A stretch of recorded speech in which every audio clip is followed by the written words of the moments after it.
Welcome to the Home Education with Ease podcast. I'm your host, Christine Furman, a homeschool mom, entrepreneur, and educator with over 20 years of experience in the areas of elementary and special education. It's my mission to help you create lifelong learners and embrace a holistic approach to education at home. I'll be sharing practical strategies, inspiration, and resources to support your family. Whether you're a stay-at-home mom, a business owner, or balancing work and homeschool, you're in the right place to connect with a community that values education just as much as you do. Join us each week as we ditch the stress, embrace the joy of learning, and set your family up for a lifetime of success. Welcome back to Home Education with Ease. I'm your host, Christine Furman, and I'm excited to share that we have a special guest with us on episode 57 today. So today we have with us a homeschool mom and the creator of the beautiful soul planner, Sarah Light.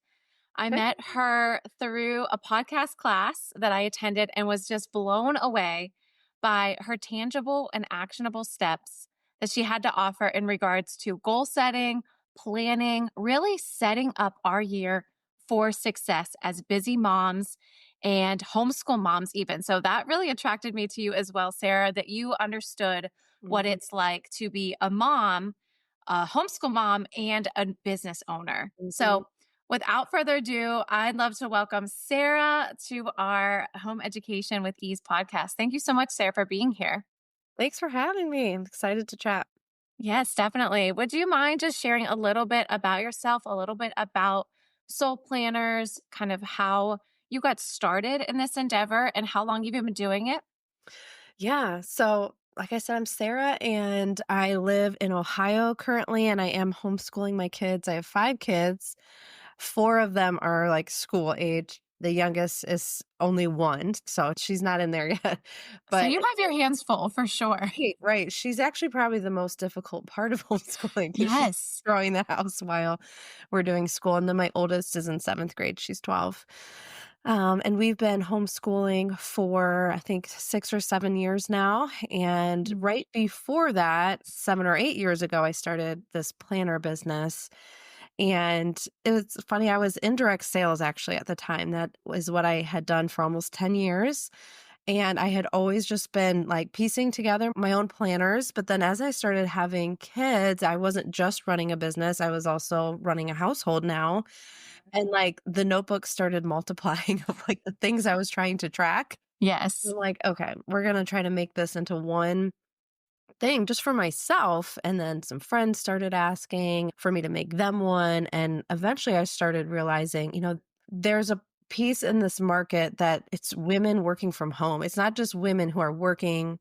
It's not just stay-at-home moms. It's the moms who are home, but also working. Yes. Yeah, and they need something special. They need something different. And the most functional planners out there, like they were either really pretty and not functional at all, or they were very functional, but ugly or like black and white. Yes. I have always just loved stationery and pens. And I mean, I remember when my dad brought home our very first computer, I was in 7th grade and I discovered clip art and fonts. Like, hello, my world changed. And so I was like, if I'm going to actually make a planner that's going to be manufactured, it's going to be pretty. It's going to be beautiful. It's going to look like it could fit in with all the other pretty stationery planners, but it's going to be functional because like women appreciate that and moms need that. They need something like fun in there every day.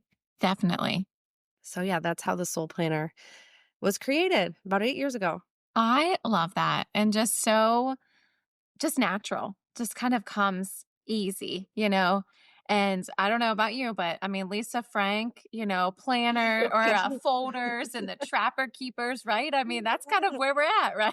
Oh my gosh, we're homeschool moms. We know school supplies. The joy that stickers can bring. Yes. Highlighters and color coding. Yes. So whenever I did the training with you, I was blown away by all of those just pieces that just really pull it all together of being like, you get me, like as a homeschool mom, as a mom, that is working from home.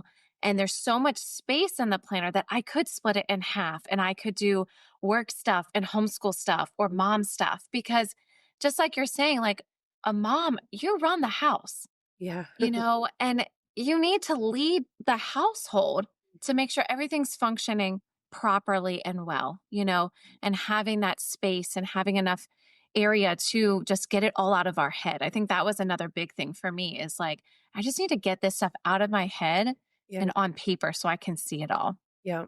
Yeah. And when you do that, it's amazing what you're carrying around in your head. You don't even realize it. So when you can get it out on paper, I know this is the world of digital planning, but if you can embrace the paper, it really clears your mind, especially when you have a lot of kids at home. Like you need to be present. You need your full mind. You need to be at full Yes. capacity. And so it's just a small tool to help clear that mind. It's so true. And I love how you said that about the digital world and going into, can you do a paper and pencil? Because I know for myself, I had a paper and pencil planner. And it was during that time that I saw the most success. But Mm, I also got to the point of, I don't want to carry this around with me anymore, right? I was lugging around so many things. My kids were little. I had the diaper bag.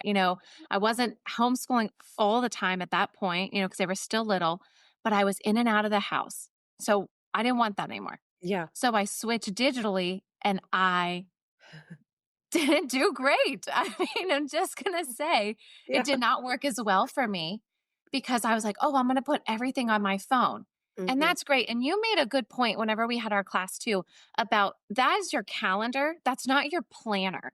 Hmm. And that to me was like a light bulb went off. And I was like, yes, that is so true. That like I need to plan my life with my planner, but Yep. then I need to take the important things and put them in my calendar. So when I am on the go, I Hmm. can easily say, oh, we're free at this time or I'm busy. So I thought that was really key as well. Yes. Yeah, good. I'm glad. Yes, I always say a calendar is not a planner. We think they are the same thing, but they're very different. Yes, definitely. So, what I'd love to ask the listeners too in our Facebook group, Home Education with Ease, I would love for you to just jump in there and answer the question like, how are you setting your goals and accomplishing them? So, are you able to set those goals? What does that look like? And then, how are you tackling those goals? And, like we were saying, for us as a mom, there's a lot of things in our head all the time.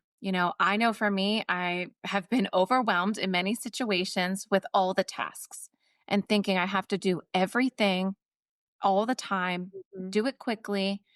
And whenever we had our conversation, the shift happened when it was adding the soul planner into my routine now, seeing all of my goals on paper and then being able to break them down into chunks and Mhm. tasks. So I would love it if you would share a little bit about that process of, taking those goals and breaking that all down. Yes. Yep. A lot of people set goals, at the beginning of the year, and sadly, science shows over and over again that only 8% of people will actually reach their goals. Yeah, only Wow. 8%. So 92% of people are missing their goals, which is not a great feeling either. Like, No. I missed it or I forgot about them. And if you look a little closer at those numbers, here's a couple things that boost your chance of reaching your goal. The first thing is just writing them down. So some people will set a goal and they don't even write it down. Most of us probably know we got to write it down, but then breaking it down into steps is a huge piece towards actually accomplishing them. And a couple things happen when we do that, when we actually write them down and break them down. One thing is you realize how little time you have. It actually is kind of a reality check because we can often think, well, like, I want to lose this weight and I want to start this new curriculum and I want to add in, all the things, or I want to go on this vacation and save that pay off that. There's so many things we're constantly wanting to tackle. Yes. When you actually write them down and break it down into action steps, like small action steps, you start realizing how much is involved in each one of these things, which is fine. But we're really finite people with limited time and limited energy. Like we can only stay awake for so long. We have to take breaks and eat and do all those things. And have other people depending on us. So I think it's actually good, although it's sobering sometimes to realize, okay, I can't tackle all the things I wanted to, but it's good because then you're making better choices with your time. You're like, okay, I have such a small amount of time and I'm choosing to spend it on this. And so it's just Yes. much more important and much more intentional. And you realize, like, this was the choice I made. And I think that gives you an empowering feeling of, I'm not a victim. This is how I'm choosing to spend my time. I chose it instead of like, this is happening to me. And then the other thing that happens when you break down your goals is you actually get to see the progress you're making. It's really fun to check things off. It's really fun Yes. to say, my next step was this and I did it instead of like, okay, sometime at some point this month, I need to save $500. I need to transfer $500 into my savings. And you think I have all month to do this, but there's so many other little steps. Like maybe you need to create a budget or sit down and have a budget meeting or track your finances first or pay this bill off and then transfer a little bit of money. There's like all these little baby steps that seem tedious to write down at first, but again, it's making you realize what you need to do in order to reach this goal. But then also, you get to check off all those little things. Like, I created a budget, check. The $500 might not be in your account yet, but you're moving in that direction. Yeah. And seeing yourself moving in that direction and that progress is so motivating to a human being. And so, write the little steps down, check them off as you go, because you're going to be more motivated to keep going. And then come June, you're still working on your goal and you're seeing progress. Whereas someone who didn't write it down or didn't break it down, they already forgot about it or like they don't want to think about it because they're not exactly sure what to do. And Hmm. so you just set the same goal the next year. And that's not what you want. Right. No, I love that. I actually wrote down one of the things that you said in one of your trainings. It said, start small and get the win. Yeah. And I love that because it's like, you're so right. Like by checking off one box, you give yourself that quick little hit of like, I accomplished a task. Yes. I did that. And now I can move on to the next piece of it. I'm going to be honest. I still struggle with taking these big, audacious goals that I have, and breaking them down even smaller, because as a ambitious person, I Yes. take on a lot, Yes. and it's like, okay, how can we scale this down? And this was something I heard from another coach. And it was like, what can you automate, delegate, or eliminate? And I Yeah. was like, oh, I love this so much. And I think that's really going to help me be able to take those big goals Yeah. and really see progress in that area. Yep. Yeah. And these are like, they're basic things that you've probably heard before. Hmm. Nothing that we've said is like, wow, I've never thought about that. But they're so basic, but they're like a foundation. And if you can implement these things and your kids are watching you, like you Yes. probably didn't see these things modeled. You've heard it, but you may not have seen it. And Hmm. so for your kids to hear and see it being lived out is going to help them a ton and know that like goals are possible, goals can be reached. I saw my mom do it. This is how she did it. She broke it down. They're in college and they have a bunch of homework they have to get done. They're going to know how to break it down. What a life Yes. skill to pass on. Absolutely. And I love that. That is such a good skill for them, in all aspects. And that's one of the things about homeschooling is all of the things that we're doing daily is part of their education. They're getting to watch us. Yeah. And I saw your kids helping you pack the planners. My kids help me pack our activity boxes. And that's like so cool Yeah. for them to see us accomplishing these big goals and being a part of our daily life, our business. Hmm. I just love that so much. Me too. Me too. So, what are some things maybe as we are taking these big goals and we're breaking them down? How are we tackling them? How are we scheduling them? How are we making sure that we're taking whatever that big goal is and making that happen? Maybe it's part of the curriculum or whatever that task may be. A task as a business owner where I have to write all my email marketing and, what are those steps that moms would take or business owners would take? Right. There's two that come to mind that anyone can start doing right away. The first is brain dumping, and then the second one is batching. I think those are the 2 that would be helpful to go. Hmm. But a brain dump is simple and you can do it like literally right now if you have something to write with. And the more often you can do it, like I recommend doing a brain dump weekly, and there's a place in the planner where you can do it weekly, such as like a Sunday evening or a Monday morning. And it's a place where you get all the to-dos, like all the school things out, all the appointments that need to be made, all the things that are swirling in your head out of your mind and onto a list. And then the thing that I highly recommend doing is then prioritizing that list.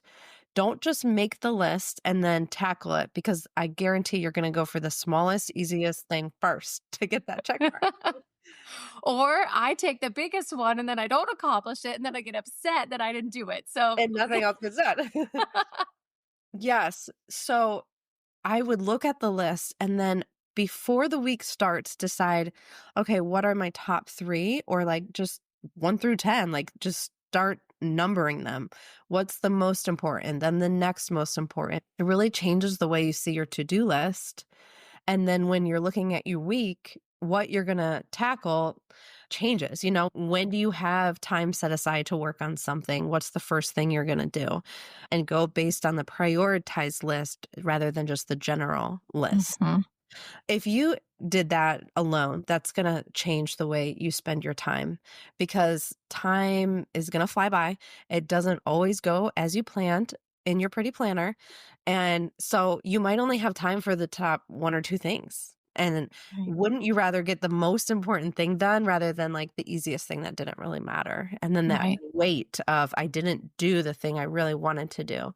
So if you identify first what is the most important thing and then schedule that in first, you're more likely to get that done. You're going to feel like you have integrity. You're going to see progress. So I call all of that like brain dumping and prioritizing. Hmm. And how do you determine the most important thing, right? Because if we're busy and we have all of these things that are important, are we looking at things that are needle movers in our business? Things that are important to accomplish this week? They need to be done this week. What does that look like for you? Great question. Yes, it really is dependent on your season. Like, what season are you in right now? What matters most to you right now? Being clear on that and asking yourself that. What matters most to me right now? You Mhm. could ask yourself, like, what could matter? Like, there's a lot of things that could matter. And then, like, what actually matters? And identifying that. If you own a business or you're running a business, then yes, the needle movers, which means you have to have like your goals identified too. So I do my goal setting first, obviously at the beginning of the year. And then as it's broken down, those are the first things that are me personally on my brain dump list are the action items towards my goals. Mhm. But then it might be like someone's birthday that week. So that's a priority that week. That's Right. like what that matters to somebody that week. And so those items might be bumped to higher on my list than they normally would be, Mhm. something like that. So it's a little different week to week. Yes, I love that. And it just makes me think. I've had people say to me, well, eat the frog first, Christine. And I was like, what does that even mean? And it's like taking the most difficult tasks and Mhm. getting them out of the way. So then that way you do feel that feeling of accomplishment and that weight is kind of lifted off of you. And I'll tell you, when I do those things, I'm like, yeah, I Yeah. did accomplish what I wanted to do. I may have only accomplished 3 things today, but I did the big 3 things, Mhm. and Yep. that does feel so good to be able to do that, Yep. Yes. Absolutely. for sure. What about batching then? You talked a little bit about batching and time blocking. Do those coincide or are they separate things? Yes, and I think this is helpful skill. Like if you're in business, you've heard these terms. But I have found that as a homeschool parent, it's also a really helpful skill. And if you're a homeschool parent and you're an entrepreneur, like this is gold, because the unique thing about our schedule, it is not the same every day. You don't Right. work 8 to 5 every single day. Like for me personally, I work Monday and Thursday afternoons, maybe some other hours thrown in if I can, but not reliably. And so it's not like I can wake up on Monday morning and then do the most important thing on Monday morning at 8 a.m. I have to wait until my time block in the afternoon. And when you're homeschooling, your schedule is just different every single day. There Yes. might be a co-op on one day or an activity on another day. You might not do science every day. You do science on Tuesdays and history on Thursday, And so when your schedule is all over the place like that, batching has really helped me put like tasks together. And when we were talking on that call, we were talking how if we're talking about your business or a project, we said working in your business and working on your business. And This was working, gold for me, everyone. So listen up because this was so important to me to like identify what is the on the business and what is the in the business. So, yes. Yes. So you want to try to focus on one task at a time, if possible, because this is going to help you focus. Because there's a lot going on and there's a lot of people asking you questions and needs happening. And even in your business, there's alerts that come up and emails that need responded to. But if you can identify what's working in your business and working on your business, and this will help you focus on one type of task at a time, which will actually help you be more productive and help you tap into like your creative juices because you can kind of get into the zone when you're working on all one type of task at a time. So mhm. working in your business would be tasks that usually deliver the results that you're being paid for. So like if you have a podcast, actually recording your podcast and anything that has to do with you getting that out there, that's working in your business. Working on it, they're like the planning, preparing, developing the thing that help you deliver those results. Mhm. Usually working in your business is oriented around people, and working on your business is like the back end detail type things. These are the things like what can you eliminate, automate, delegate Yes, much as you can of those things. for sure. So, if you're a coach and working with clients, developing content, collaborating with others, that takes a different part of your brain. If Mhm. you can do all of that type of task during one time block or on one day of the week, and organize your days by these type of tasks, not just like, okay, I'm going to do an hour of this, then an hour of this, an hour of this. Like, can you batch your entire day just working in your business and then another day on working on it, like billing, updating the website, responding to emails, scheduling appointments, things like that. And same thing goes for our home too.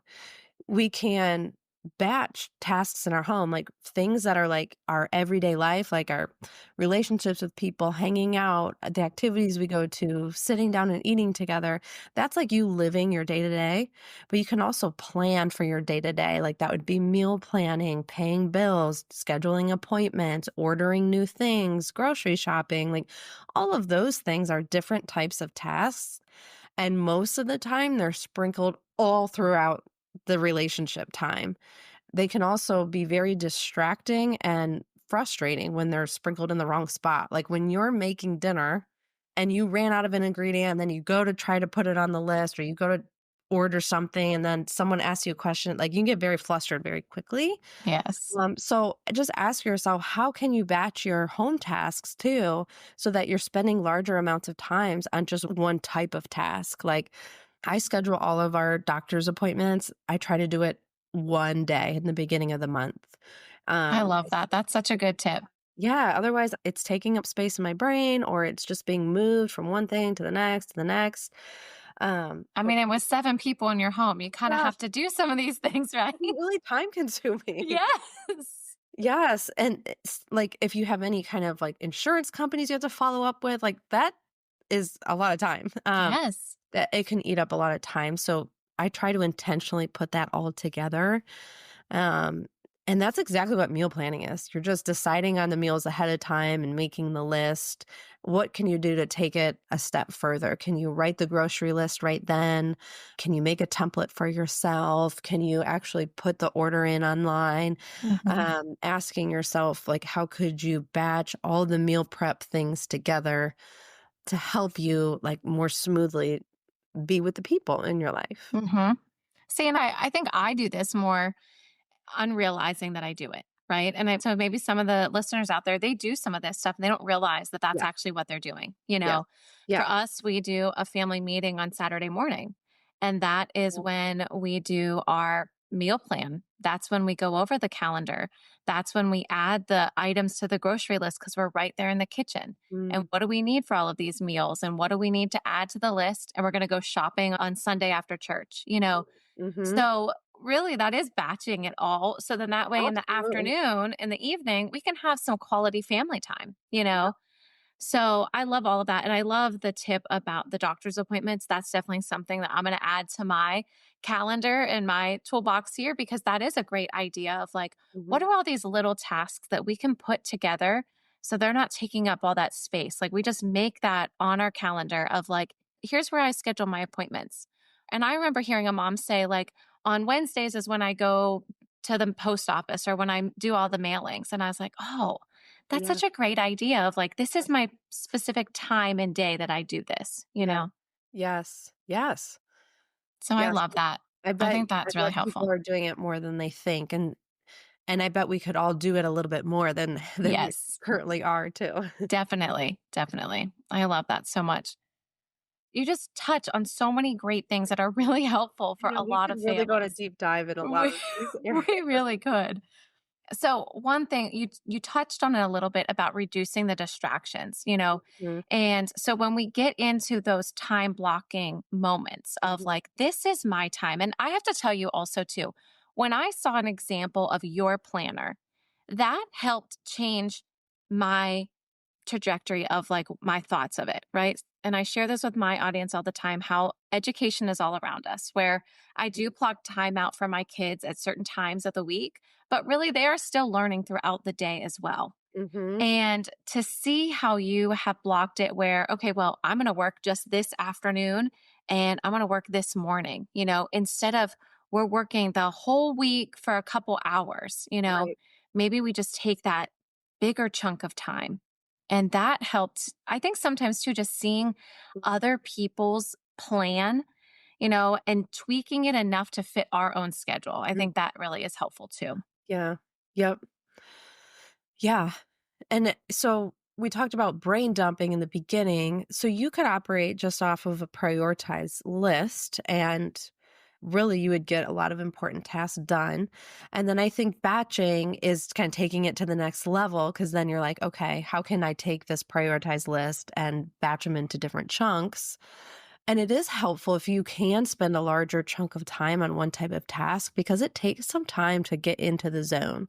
Hmm. Like, you have creative gifts that other people don't have, but you can't just, like, sit down and, like, get there. Sometimes it takes some time.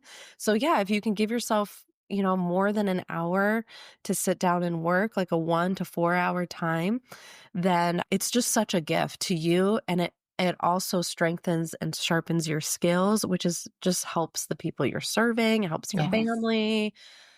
I do love Absolutely. that. That's such a great point too, because I know at like 3 o'clock, between 3 and 5, I'm like really in it, right? Like I'm like, yes, like I finally got my groove and I'm ready to Mhm. go. But I started at 1, you Yeah. know, and my Yes. husband will come in when he's wrapping up his day and I'm like, honey, I'm in the middle of something really big, you know, I'm getting it. He's like, you always get your groove around this time, you know? So really leaning into our moments of creativity, that time of, you know, I think for me too, it's like I've done the big task of homeschooling the kids, right? They've gotten their education for the day. Now he's wrapping up his day. And Mhm. I know that my brain is more free because someone else is now taking Yeah. care of the kids, you Like, know? here's the Not that question. they really need taken care of. They're 8 and 10, you know, so they don't even need that much like taken care of. But knowing that like I am now in this moment of like working. So Yes. I Yeah. think too, leaning into those creativity moments. And then also, I just want to wrap up a little bit with this question to you. And maybe, I don't know if you lean into this or not, but how about your cycle? Have you leaned into syncing your cycle with different times of the month of like, wow, I'm more creative during this time of the month and I'm more, you know, I need a break during this time of month? That's a good question. I have not, like, at all, but I have been hearing people talk about it so much more lately. Yes. And so lately, I've just been like, just trying to observe. Like, am I feeling really like lethargic? I'm just trying to take note. and Mm-hmm. then Yeah, but honestly, I just haven't yet. I haven't looked into that. I haven't read about it yet. I'm just like hearing it around me. I love it. Well, I actually have a recommendation, a book recommendation I'll Okay. share with you.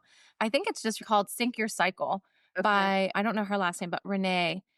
She'll actually be a guest sometime soon. So I'll share that with you. And I'll put that in the show notes too for you guys because I started hearing it more and more too. And I started diving in. And then I was like, oh, yeah, I can feel it. And then it's also kind of giving yourself that permission and that grace to say, you know what? I don't have the energy this week, and this is why I don't have the energy. And Mhm. being like, okay, so my tasks this week, they're not going to be as big, Right. And Right. then maybe the next week, I talked to Kristen about this actually, I podcast coach, and I said, maybe there's certain times of the week that's when I record because that's when I have the energy. And so leaning into those things, I think is also very helpful. Yes. Yes. And that's like time blocking is basically living out the batching, like because that's how you put it into your calendar. And that would be so good to keep in mind because your time blocking is you choosing, okay, when's the block gonna be in my schedule and being Mhm. aware. I've always said like be aware of when your energy is higher, when you're drained throughout the day, but taking a step even further back and looking at the week and the month Yeah. when you have more energy too is very strategic. Yeah. So I love that. And I think that's something too I'm still trying to lean into because sometimes it changes, and our cycles change, kind of they could be consistent or they could not. Mhm. But that's definitely something to think about as well as when we are kind of mapping things out. So Yep, yep. The longer I'm in this industry of planning and time management, the more I'm realizing how important your season is. Like everyone is just in a different season and you have to know your season. You have to know what's important to you right now because it's constantly changing. What yes. season you're in is different. Someone else is in a different season. As soon as you figure it out, you might have a great routine and then something's going to change and you need to figure it out again. You Yeah. might be tracking your cycle and you get it and then like you're in a new season and it's all changed. But like that's part of it is figuring out how to pivot and how to change and how to lean into something and how to just know your season is just as important as knowing like how to batch time block and be more productive. It's Right. all together.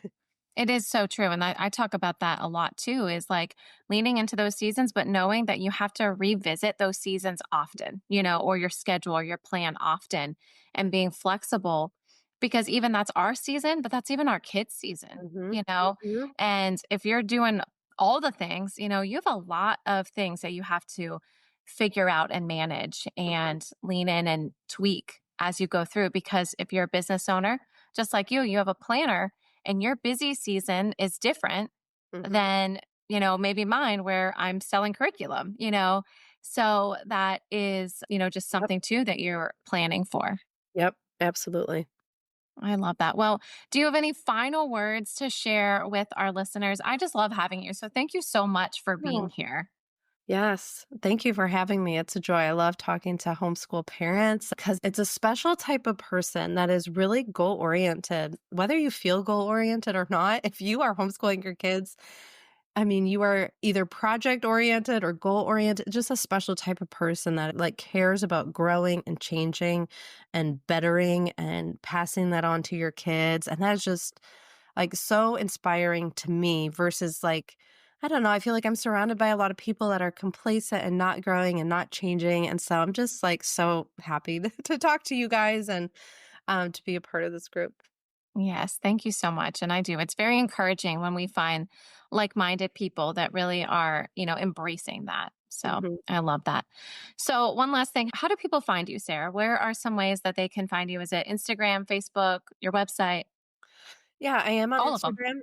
Yeah, it's yes, it's Soul Planners, so it's SOL like the sun in Latin, Soul Planners, and I think we'll put the link in the show notes you said, and on my website, you can find the planner on there if you still need a planner, and there's also a goal setting guide on my website if you have a planner you love already and you just want some support in your goal setting and breaking things down and kind of tracking a project of yours, then that's also on there, and you can get that separately from the planner. I love that you do have these separate options, especially maybe you are already working with a planner or you're already halfway through the year. and Mhm. how do you navigate that? So definitely check that out, ladies and gentlemen, mostly ladies, but definitely check it out because it really has been very, very beneficial for me and just really tracking my goals. And I already feel a difference this Mhm. year. Mhm. 2025, I feel it just has a different vibe to it, and then being able to write down all of my goals and see all of them and be able to just continue to track them, it just feels different as Mm. well. That's great. That's exciting. Yay. Thank you. Well, thank you for adding to that for sure. So, yes, you guys can find all of these links, all of the ways to connect with Sarah. You can also find a link there if you are interested in purchasing a planner and the goal setting. We'll put all of those links there for you guys to see. So, well, thank you Great. so much, Sarah. I thoroughly enjoyed having you on this episode. And I just want to share also with my listeners if you have enjoyed this episode, please subscribe, leave a review, and share it with another family, another mom that this would benefit. So that is the best way to continue to get the message out here and share this positive and encouraging information with other homeschool families or moms that are in your life. And I also encourage you guys to join the Home Education with Ease Facebook group to get connected with other moms, with myself, and then share how this episode has inspired you and other goals and maybe little tidbits that you've learned that now are going to help shift your trajectory and help you plan a lot better. Well, thank you so much, Sarah. I hope you guys have a wonderful day and I will talk to you soon. Thanks. Thank you for tuning in to the Home Education with Ease podcast. I hope today's episode left you feeling empowered and ready to take the next steps on your home education journey. Your support means the world to me. Please subscribe, leave a review, and share with a friend. For even more resources, be sure to join the free Facebook group, Home Education with Ease, and visit eduplaylearning.com to explore programs and subscription kits. You can find the links and any other links mentioned in this episode in the show notes below. Remember, you're not alone. This community is here to support you every step of the way.